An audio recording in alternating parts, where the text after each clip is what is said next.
Bismillah, elhamdülillah, ve salatu ve selamu ala Resulillah, ve ala alihi ve sahbihi ecma'in, amma ba'd.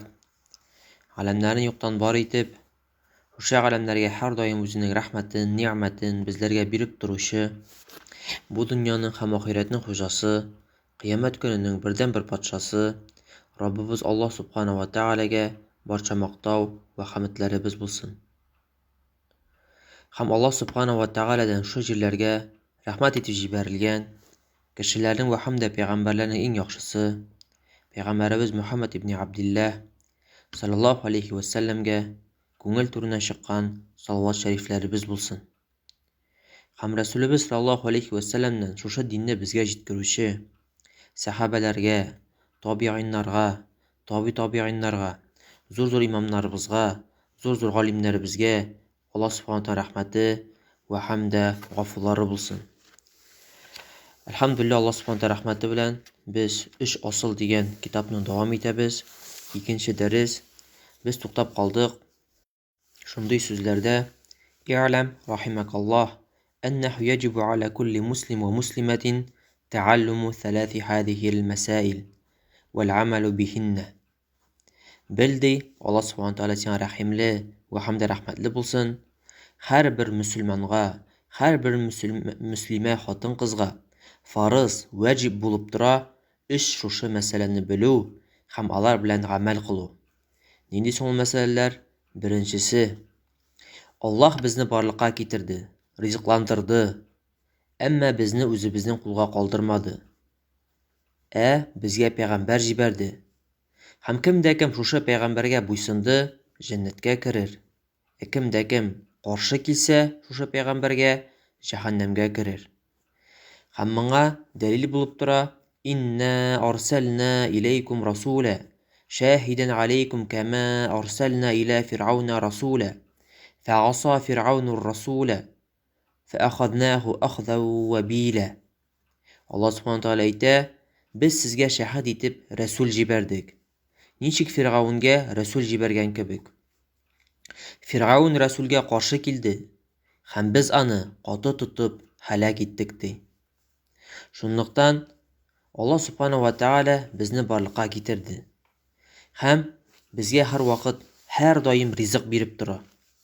Hem bizni özleriniz gene yaşayız şolay yaşayız dep kaldırmadı. Yani bizni nişiktir bu dünyaga nindidir maksatsız gına barlığa getirmedi. Bizge şu tur yolunu tabır üçün, şu tur yolda bulur üçün peygamberler hem bizden ümmetke indi Muhammed sallallahu aleyhi ve sellem'ni jiberdi. Bizge şu tur yolunu ko'rsatir üçün, şu tur yol bilen barır üçün, hem şu tur yolda her daim bulur üçün. Şunluktan bu galimler aytalar, eğer degen Kur'an'ni qarab qarasak, Kur'an bütünley tulgan şunday ayetlerge, 3 türge bularını bölsen bula. Birincisi, Allah subhanahu wa ta'ala bir özügine gibadetke layıklı zat ekendi. Yani bütün Kur'an'daki bütün ayetler şuna delil bulup dura. Allah bir ana ibadet kılırga gerek. Hem ol birden bir şuşa ibadetke layıklı ilahi zat bulup dura. Hem ikinci tür ayetler alar barsıdağın bizge delil bulup dura. Muhammed sallallahu aleyhi ve sellem Allah'tan jiberilgen hak hem soңғы peygamber ekendigine. Yani bir nindegen bizning şübhat degen, bir ninde bizning şik tuğmay, Muhammed sallallahu aleyhi ve sellem ul hak hem soңғы peygamber ekendigine.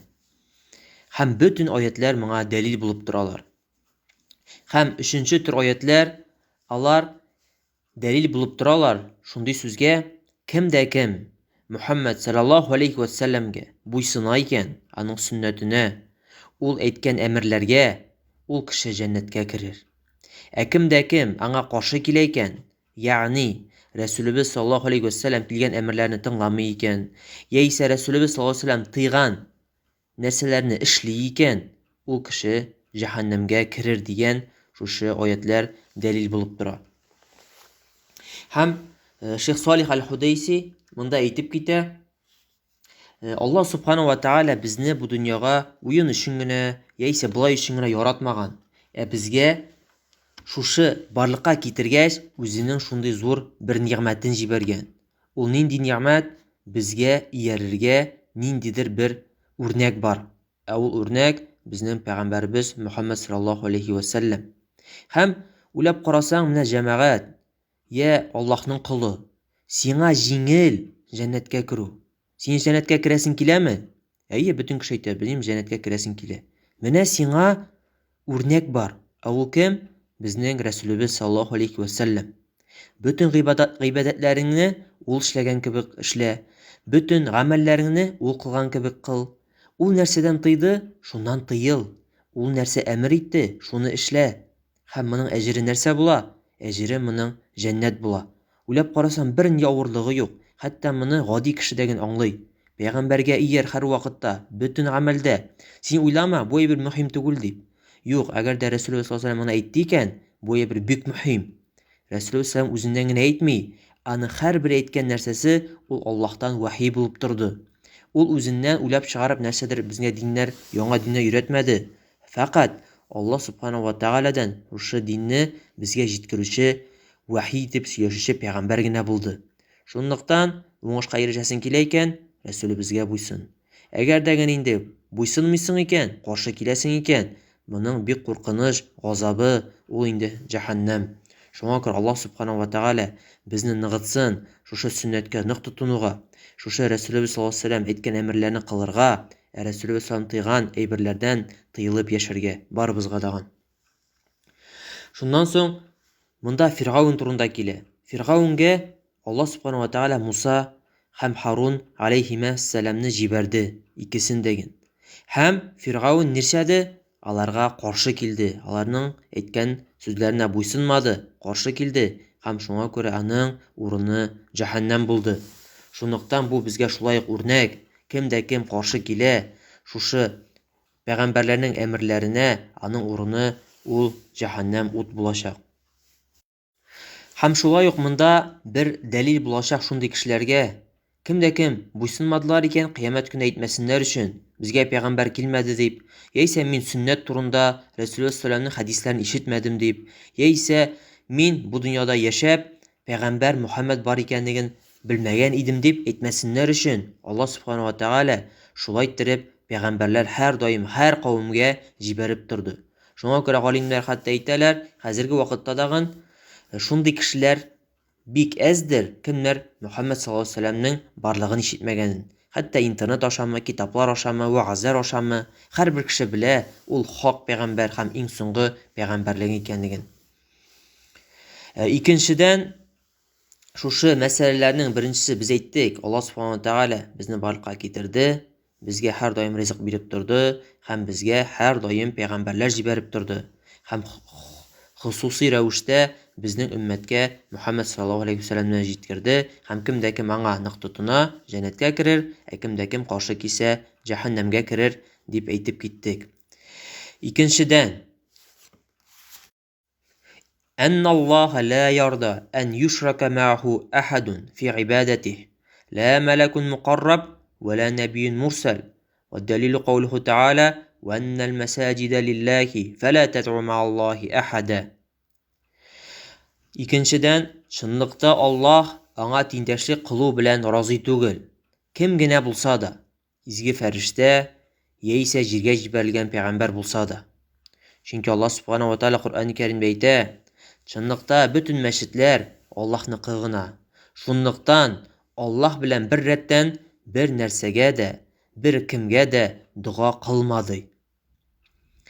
Һәм бер ни дә аерма юк. Кемгә гыйбадәт кылына? Аллаһтан башка кечкенә генә таш кисәгеме, яисә изге пәйгамбәрме, агачмы, сынмы, ниндидер потмы, ниндидер иконамы, ниндидер ташмы, ниндидер изге әүлиямы? Барысы да Аллаһ каршында зур ширк була. Ягъни Аллаһ субханаһу ва тааля белән бер рәткә куела, бер рәткә күтәрелә, бер Аллаһка гына тиешле гыйбадәтне башка нәрсәгә сарыф ителгән була, башка нәрсәгә гыйбадәт кылынган була. Ягъни бу бик мөһим булып тора җәмәгать. Кайбер кешеләр кызганычка каршы аңламыйлар шушы аерманы. Алар әйтәләр, менә Мәккәдәге мөшрикләр, алар ниндидер бер таштан ясалган ниндидер сыннардан сораганнар, путлардан сораганнар.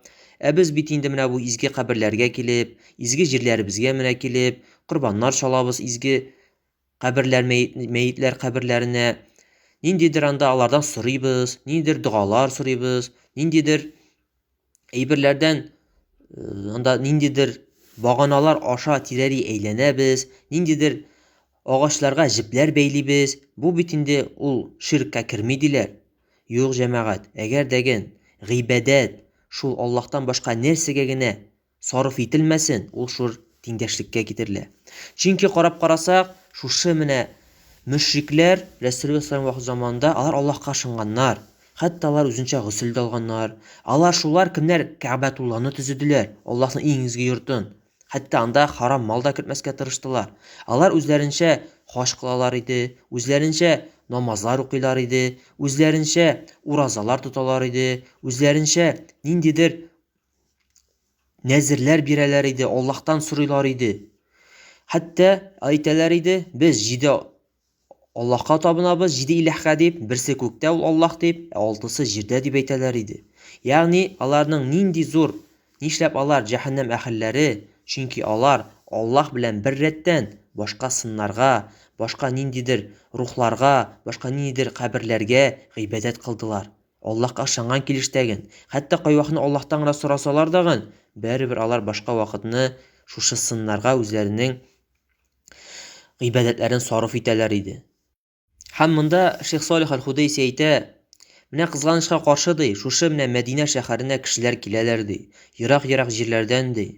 Һәм басалар дагын Рәсүлебез саллаллаһу алейһи ва саллям каберенә кулларын күтәреп сорый башлыйлар ди. Карап карасаң, сиңа нәрсә кылмаушаулый? Бер Аллаһка гына гыйбадәт кылырга, бер Аллаһтан гына сорарга. Аллаһ Субханаһу ва тааля сиңа үзе әмер итә. Уд'уни ди, миннән генә сорагыз ди, әстәҗиб ләкум ди, мин сезгә җавап бирермен ди. Юк, кызганычка каршы алар үзләренең артлары белән кыйблага борылалар, пәйгамбәребездән кулларын күтәреп сорыйлар. Хәтта ди Рәсүл саллаллаһу безне ишетми дәген ди. Һәм ул берничек тәген белә алмый безнең белән хәзер нәрсә булганын, нәрсә барганын.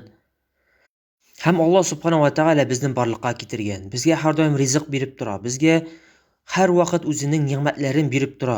Һәм ничек инде кеше Аллаһтан башка ниндидер мәхлуктан сорый ала, дуга иттереп, аңа корбан шала ала. Ничек инде Аллаһ Субханаһу ва тааля башка ниндидер мәхлукка гыйбадәтен сарыф итә ала. Бу бик гаҗәеп нәрсә булып тора. Һәм чынлыкта белегез, Аллаһка тиңдәшлек китерү ул иң зур зулымлык булып тора, иң зур гөнаһ булып тора.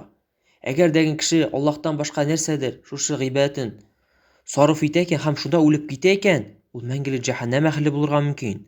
Чөнки Аллаһ Субханаһу ва тааля Куръан Кәримдә әйтә: "Инналлаһа ла яғфиру ан юшрака бих ва яғфиру ма дуна залика лиман яша". Чынлыкта Аллаһ Субханаһу ва тааля аңа ширк китерүне бер кайчан да гафу итмәс ди. Әмма аннан башка кичерәк гөнаһларны кемгә тели, шуңа гафу итә ала ди. Шуңлыктан бу белеп тора, нинди зур гөнаһ икәнлеген, ширк, тиңдәшлек китерү Аллаһка. Шуңа күрә без бөтен көчебезне куярга тиешбез шуннан ерак булырга, үзебезнең якыннарны, туганнарны, балаларыбызны, гаиләбезне шуннан сакларга, шуңа кермәскә.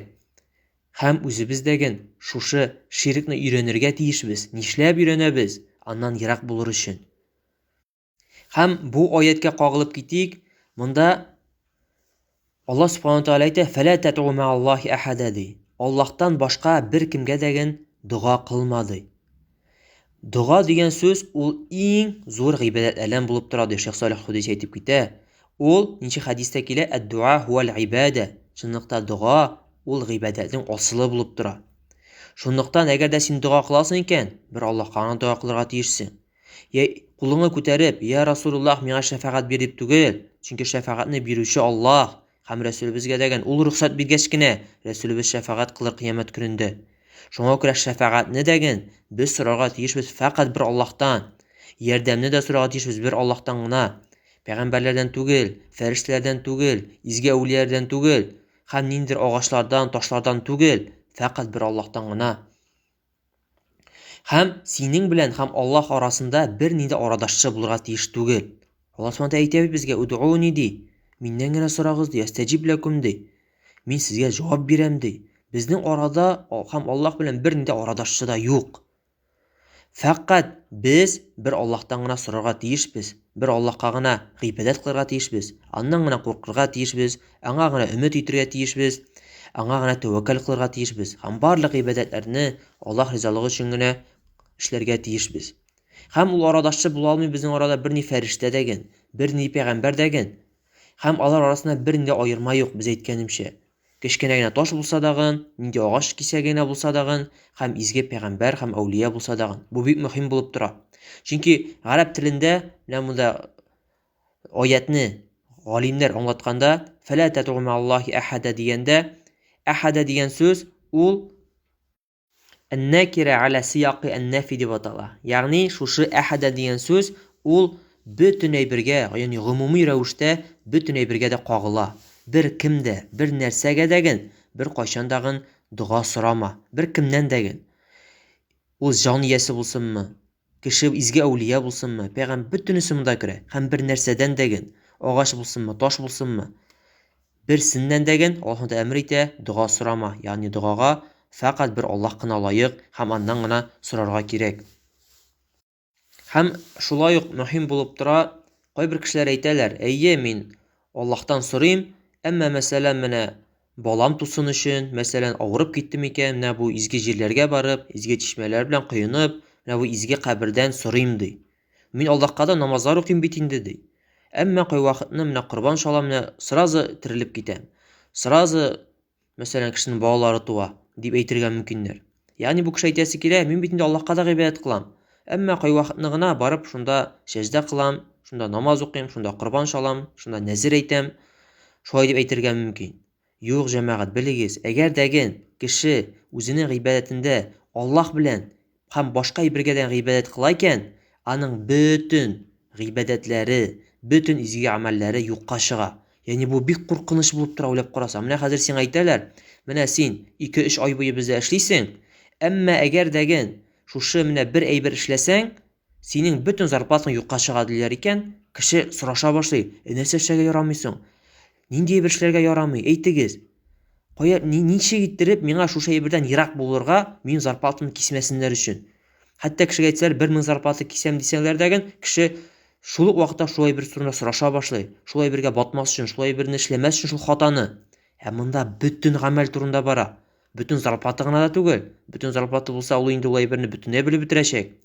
Кайсы ишектән керәсе, шунда кермәскә, шунда бармаска, бөтенләй 1 километр ераклыктан шул җирне узачак. Монда бөтен гамәлләр юкка чыгачак ди. Шушы бер гамәл генә эшләсә, кеше аңа игътибар да бирми, бик җиңел генә карый. Кызганычка каршы, менә хәзерге вакытта өммәтнең шушы зәгыйф халәте, алар менә шу ширктә, шушы сөннәттән ерак булганга, шушы менә гөнаһлардан батканга. Әгәр дәген кешеләр шушы зур гөнаһлардан ерак булып яшәсәләр, бер Аллаһка гыйбадат кылып, дөрес гыйбадат кылып, сөннәткә нык тотынып, ул вакытта аларга зур уңыш килер иде. Ничек иттереп Рәсүлебез саллаллаһу алейһи ва сәлләм вакытында һәм сахабалар вакытында ислам нинди көчле халәттә иде. Әмма алар дөньяви халәттә бик артта калган булсалар дагын, иманнары зур көчле булу сәбәпле, алар шушы исламны, дөрес динне күпме җирләргә тараттылар. Хәтта безнең җирлеккә, Татарстан җирлегенә дә шушы дөрес ислам барып җиткән. Бу Аллаһ Субханаһу ва Тааляның бик зур ниъмәтләрдән булып тора. Шуңа күрә җәмәгать тагын кабатлап китәм, бу бик мөһим. Аллаһ Субханаһу ва Тааля аңа тиңдәшлек кылу белән разый түгел. Менә бу икенче. Кем генә булса дагын, изге фәрештә булса дагын, җиргә җибәрелгән пәйгамбәр булса дагын, бөтенесе дә Аллаһ Субханаһу ва Тааля каршында ширк булып санала. Бер нинди аерма да юк. Кемдер кояшка гыйбадат кыла, кемдер айга, кемдер фәрештәгә, кемдер пәйгамбәрләргә, кемдер ташларга, кемдер сыннарга, кемдер изге әүлияләргә, кемдер иконага, кемдер ниндидер агачларны да изгеләштерә. Юк, бер нинди аерма юк. Моңа гыйбадат кылынамы, тегегә гыйбадат кыламы? Кемнәрдер әйтергә мөмкиннәр, менә бит мөшрикләр алар путларга гыйбадат кылганнар. Без бит инде изге фәрештәләрдән сорыйбыз, яисә изге әүлияләрдән, пәйгамбәрләрдән сорыйбыз дип. Юк, җәмәгать, бөтенесе дә бер, бөтенесе дә ширк була. Һәм өченчедән монда әйтеп китә: "Әс-салисату анна ман ата'a ар-расула ва ваххада Аллаһ لا يجوز له موالاة من حاد الله ورسوله ولو كان أقرب قريب" ди. Шундыктан өченче пункт булып тора: кем Рәсүлебез саллаллаху алейхи ва сәлләмгә буйсынды һәм бер Аллаһка гына гыйбадәт кыла, ярамый аңа яратырга Аллаһка һәм аның Рәсүленә дошман булган кешеләрне иң яхшы якын туган булса да. Ягъни, әгәр дә син Алла Рәсүле сәлләмгә буйсындың икән һәм бер Аллаһка гына гыйбадәт кыласың икән, ярамый сиңа Аллаһның һәм аның Рәсүленең дошманларын яратырга, аларны үзеңнең якын дус итәргә, хәтта иң якын туганнарың булса да. Чөнки Аллаһ Субханаһу ва Тәгалә Әл-Муҗадилә сүрәсендә әйтә: Аллаһка һәм кыямәт көненә иман китергәннәр арасында тапмассың син кемнәр Аллаһка һәм аның Рәсүленә дошман булучыларны яратканын. Хәтта аларның әтиләре булса да, уллары, яисә туган кардәшләре, яисә якын туганнары булса да. Ягъни, нинди генә якын туганнары булмасын, әгәр дә алар Аллаһның һәм Рәсүленең дошманнары икән, инде безгә аларны яратырга ярамый, аларны якын дус итәргә ярамый. Һәм галимнәр монда аңлатып китәләр, менә шу ярату, дуслык ул 3 төргә бүленә дип. Беренчедән, мәхәббәт шушы кафирләрне, аларны ярату, аларны якын дус итү һәм аларның диннәре шушы ислам диненнән җиңсен өчен. Ягъни, шушы ислам дине аларның диннәре каршында төшенкелекле халәттә булсын өчен булса, аларны ярату булса шуның өчен, бу инде җәмәгать бик куркыныч, ислам диненнән чыгарушы гөнаһ булып тора. Ягъни, мәсәлән, кеше ниндидер кешеләргә булыша, мөселманнарның диннәреннән көлер өчен, яисә мөселманнарның диннәре шу ислам динен ничектер пычрату өчен, һәм аның нияте шушы менә ислам дине төшенкеле халәттә булсын, ягъни кешеләр аны дөрес аңламасыннар өчен, аннан ерак булсыннар өчен булса, бу вакытта инде бу эшләгән гамәле кешене ислам диненнән чыгарып китә. Әмма икенче халәт инде Аллаһның дошманнарын ярату, якын дус итү, бу дөнья өчен, яисә инде ниндидер өлеш алу өчен, яисә ниндидер урын алу өчен. Мәсәлән, кешегә әйтәләр, менә син безнең шундый яхшы бер эш бар, шунда менә эшлисең килә икән, сиңа инде менә шушы исламнан мәсәлән көләргә кирәк дип, ислам динен начар дип күрсәтергә кирәк дип. Кеше белә ислам дине дөрес дин икәнлеген. Әмма менә шу дөньяда бу дөнья малын алыр өчен, яисә ниндидер бер вазифада эшләр өчен, шушы ислам дине турында начар сүзләр сөйли икән, яисә аларның дошманнарын ярата икән, шу исламның дошманнарын, ислам диненең. Әмма ул күңелендә белә ислам дине дөрес дин икәнлеген. Әмма бу дөнья өчен ниндидер вазифа өчен эшли икән, ул вакытта инде моның эше зур гөнаһ була. Әмма ислам диненнән чыгармый, әмма бик зур гөнаһ булып тора. Шулай мөселман кешесе моннан ерак булырга тиеш. Әмма инде өченче мәхәббәт, якын дус итү, ул инде мәсәлән безнең туганнар арасында була. Әти-әни арасында, әни белән бала арасында, якын туганнар. Бу инде табигый мәхәббәт булып тора. Ягъни бу һәрбер кешенең йөрәгендә бар. Бу табигый мәхәббәт, бу ярый торган гамәл һәм монда бер нидәгән ашарлык юк. Әмма кайбер кешеләр җәмәгать монда бик аңларга кирәк. Без бу кешеләр безнең мәсәлән исламның дошманнары икән һәм ачык-ачыктан әйтәләр. Мин анда сине кайбер кеше әйтә бит, Аллаһны да сүгә, иманны да сүгә, пәйгамбәрне дә сүгә. Без бу кеше безнең якын булса дагы, безнең бәрбер аңа карата шушы ислам дине турында әйткәне өчен нәфрәт булырга тиеш ислам дине өчен. Әмма ниндидер туганлык ягыннан мәсәлән мөгамәләт, бу аны тыймый. Ягъни без аның белән аңа тиешле шушы туганлык әсәрен, ягъни белдерергә тиешбез, яхшы мөгамәләт кылырга тиешбез. Әмма инде безнең нәфрәт бар. Нишләп? Чөнки ул Аллаһның һәм аның пәйгамбәрен дошман икән үзе игълан итте. Гади генә мисал китереп әйтәм, мәсәлән, кеше килде дәген, синең әти-әниң турында назар сүз әйтә башлады, яисә синең балаң турында, яисә синең милләтеңне сүгә башлады. Һәрбер кеше бу кеше белән инде аның йөрәгендә нәфрәт уяначак. Ничек инде син минем әти-әнием турында шулай сөйли аласың дип ачуланачак. Бу җәмәгать безнең Аллаһ турында сөйли. Иң бөек илаһи зат безнең илаһыбыз турында шулай сөйли. Яисә безнең динебез, пак, чиста, саф динебез турында шулай сөйли. Яисә инде пәйгамбәребез шушы галәмнәрдә иң яхшы мәхлук турында, безнең үрнәгебез турында шулай сөйли. Кеше бер һичшиксез монда нәфрәт булырга тиеш һәрбер кешенең. Әмма икенче әйтеп китәсе килә җәмәгать, кайбер кешеләр шушы өлкәдә бик киресенчә һәрбер кешене дошман итеп күрәләр. Юк җәмәгать, бу шулай ук дөрес түгел. Шейх Ибн Усаймин рахимахуллаһ әйтә, шушы нәфрәт булган килештәген безгә аларга дөрес дәгъват кылу, яхшы мөгамәләт кылу беренчелектәген тыелмаган. Ягъни без шушы кешеләргә, мәсәлән, кайбер кеше белмидер. Шушы ислам дине турында ишеткән, нашар итеп кенә ишеткән. Хәзерге вакытта мәсәлән кайбер кешеләр телевизорлар карап, гәҗитләр укып, ислам турында гел нашар гына ишетәләр. Алар үтерәләр икән, сугышалар икән, террористлар икән дип. Һәм шуның кадәр шуның аркасында аның шундый үзенә күрә бер фикере турырга мөмкин. Бөтен мөселманнар шундый дип. Әмма без аңа яхшы мөгамәләт кылырга тиешбез. Ничек итеп Рәсүл сәлам яһудиләр белән сату алу эшен алып барды, алар белән яхшы мөгамәләт кылды. Һәм бигрәк тәген яхшы дәгъват кылырга, яхшы сүз әйтеп, дөреслекне җиткереп, гадел булырга, ягъни безгә мөселман кешегә нинди генә кеше булса да алдарга ярамый, үтерергә ярамый, сугырга ярамый. Мөселман кеше һәр вакытта даган үзен яхшы күрсәтергә тиеш, яхшы дәгъват кылырга тиеш. Һәм сату алу эшендә дәген. Һәм инде бигрәк тәген әгәр туганыбыз булса икән, безнең туганлык хакы бар. Нинди генә кеше булса даган без аңа тырышырга тиешбез, шушы дөрес исламны күрсәтергә һәм үзебез инде бик яхшы үрнәк булырга. Ислам дине андый түгел. Ислам дине шундый чиста, саф, пак, яхшы дин. Бер кайчан да нашарлыкка чакырмый, бер кайчан дагы кешеләргә нидер зулымлык кылырга чакырмый. Әмма Аллаһ ризалыгы өчен без ул кешеләргә бер нәфрәт булырга тиешбез йөрәгебездә. Әмма шушы нәфрәт инде ул ниндидер сугышларга, ниндидер нашар мөгамәләткә китерергә тиеш түгел. Ягъни без һәр вакытта дагы әгәр дәген ул кешеләр безнең белән яши торган җирлектә яшиләр икән, ягъни һәр вакытта да яхшы мөгамәләттә булырга тиешбез. Ничек иттереп Рәсүлебез саллаллаһу алейһи ва сәллям шундый яхшы мөгамәләттә иде. Хәтта шушы Мәккәдә яшәгән мөшрикләр берәр кая китәсе булсалар, Рәсүл сәллям дошманлык рәвешендә дәген беләләр иде, менә аңа шушы малларымны калдырам, ышанычлы иттереп, чөнки ул ышанычлы кеше.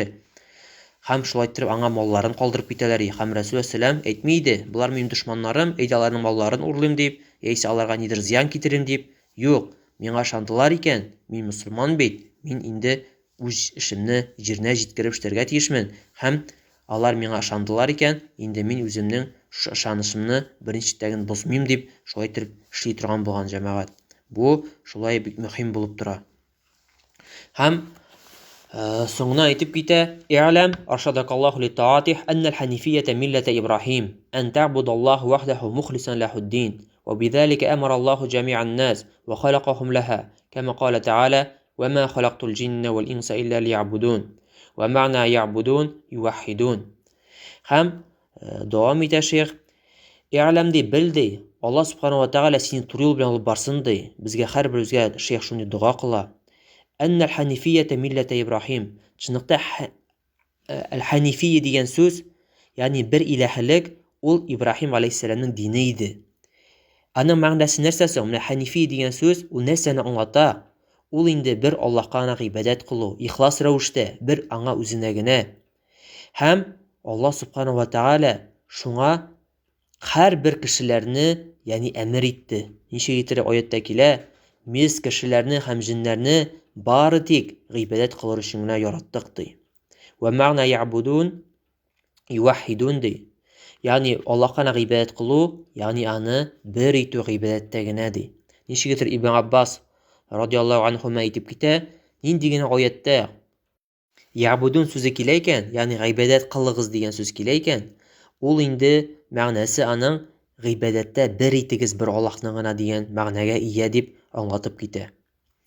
Һәм шулай ук әйтә: "Ва аъзаму ма амараллаһу биһи ат-таухид, ва хуа ифрадуллаһи бил-ибада."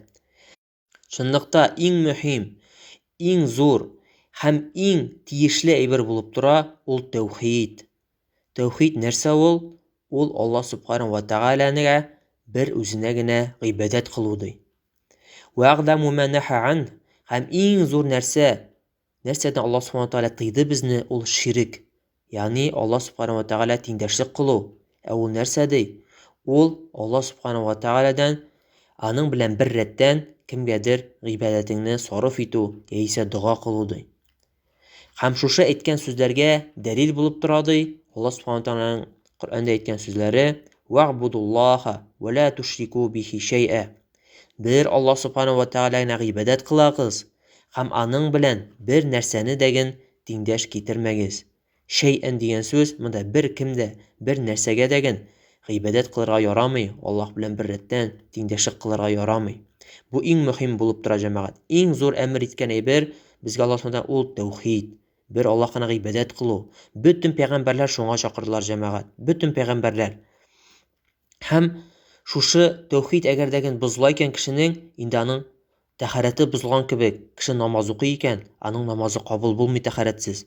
Бу дагын шулай. Әгәр дәген кеше гыйбадат кыла икән, әмма тәүхидсез икән гыйбадаты, аның шушы гыйбадаты кабул булмый. Һәм шулай ук, әгәр дәген кеше шушы гыйбадатында ширкне куллана икән, шушы гыйбадатны, ул инде менә безнең тәһарәт бозылган кебек намазда. Ул гыйбадатны, ягъни боза. Бөтен гыйбадат юкка чыга. Намазны яңадан кыра кирәк булган кебек, шулай ук шушы гыйбадатны яңадан бер Аллаһка гына гыйбадат итеп сарыф итәргә кирәк. Аллаһ Субханаһу ва Тааля безнең шушы кылган гамәлләрне ихластан кабул әйләсен. Безне риялардан, гөнаһлардан, бидгатьләрдән, гөнаһлардан сакласын һәм безнең җирлеккә, җәмгыятебезгә, җумһуриятебезгә тынычлык бирсен, хәвеф-хәтерләрдән сакласын һәм барыбызны да шушы ислам, тәүхид, сөннәт, туры юл белән алып барсын һәм кыямәт көнендә хисапсыз җәннәтләргә керергә насыйп әйләсен. Субханакаллаһумма бихамдик, ашһаду ан ла илаһа илля ант, астагфирука ва атубу илейк.